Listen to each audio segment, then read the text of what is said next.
as you can see, Saturday, 7th of December 2019, outskirts of Sydney. That's a few kangaroos.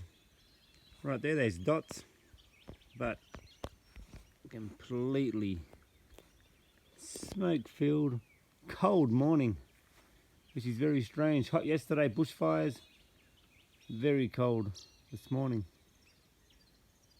Anyway, as you can see, nothing to see. An hour and a half later, and the ground is actually still wet.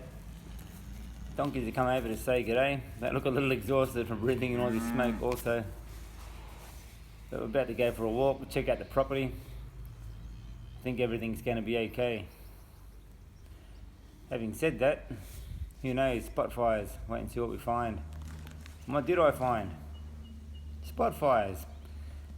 Down our side of the property, well, on another side of the property, is coming over in this gully, so I have to call the fire brigade or anyone to see if they can help us, because using the little bucket and getting water out of the lake there isn't going to last long, so do my bit. Got a bucket and a mask. I don't think I'm going to get all that out with a bucket.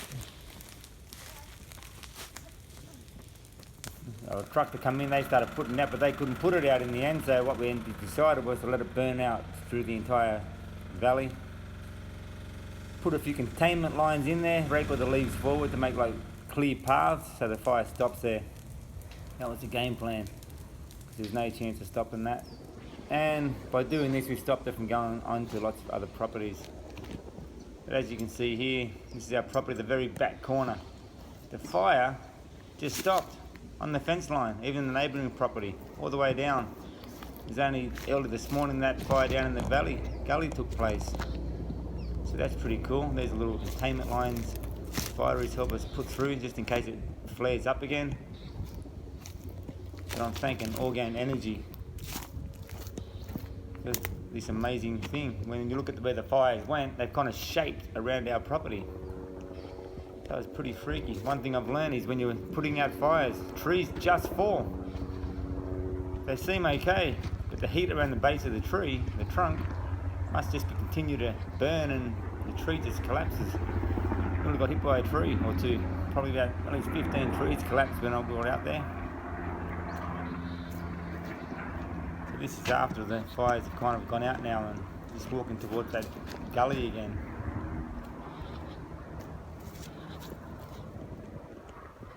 Kind of peaceful, very smoky. We even tried to start a few fires at the top of the gully to burn down, and it was so damp underneath the leaves. Like, even though there's dead leaves on top and it was burning, it was so damp underneath. That's probably why it burnt so slow down there. I don't know, as I said before, it's all the chemicals that's probably making these fires burn like they did. All the fires keep saying I've never seen nothing like it, because I've never dealt with these chemicals sprayed that our government's approved. Yes, terrorist attack from our governments, from the cloud seeding. No one's consented to cloud seeding. What's a terrorist attack? An attack against your civil liberties. Your right for fresh air to breathe is one of those. And our government's spraying these poisons on us is an attack on your civil liberties. So is that not a terrorist attack? Is our government not terrorist? You say, okay, who's in government right now? Can you blame that? Name 10 people. Can you blame these people? No, not the people, because maybe they individually haven't done it. But the government in place now is holding all this crap in place. They're holding in place the cloud seeding that happens weekly. So therefore the government are terrorists. Yes, all right. Am I allowed to say the Australian government are terrorists? Maybe not, but if they're not, prove that the cloud seeding is safe to spray over people. Tell the people the chemicals in this cloud seeding that they're not fire accelerants, they're not poisonous to your health. And then you can prove me wrong and say the government aren't terrorists, but that's what a terrorist is. Someone who attacks the way of life, and that's what our governments are doing. Attacking our way of life, poisoning us with these chemicals, putting all this fire over us, creating the fire through the chemtrails. There's been probably over 500 fires now, over 2 million hectares burnt throughout Australia. How much wildlife has died now?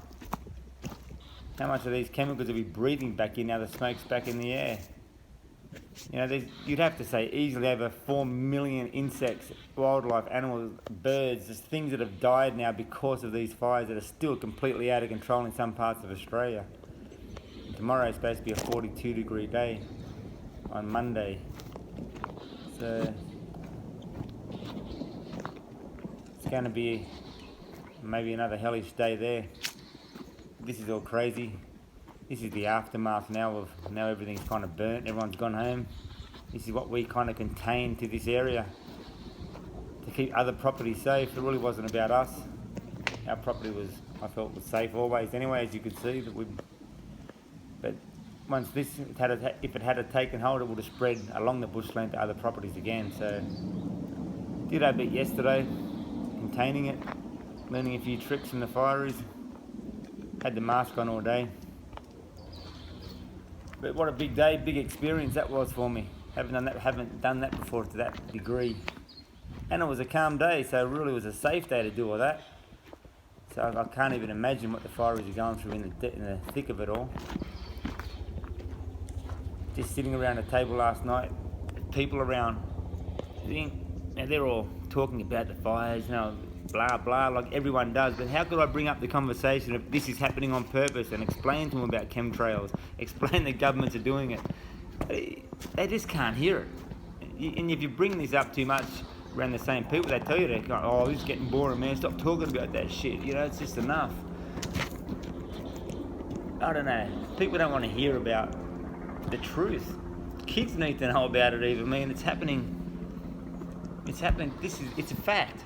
Yet people would rather be amazed and just shocked by it all and accept it as normal. Over 500 fires, they've all started by lightning or, you know, debris, embers flying around, arsonists, you know, all of them.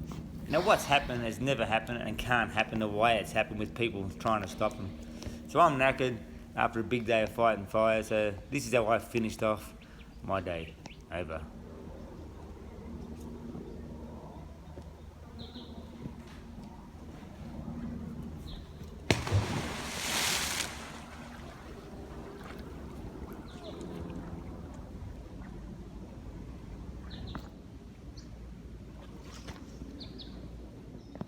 Sensational.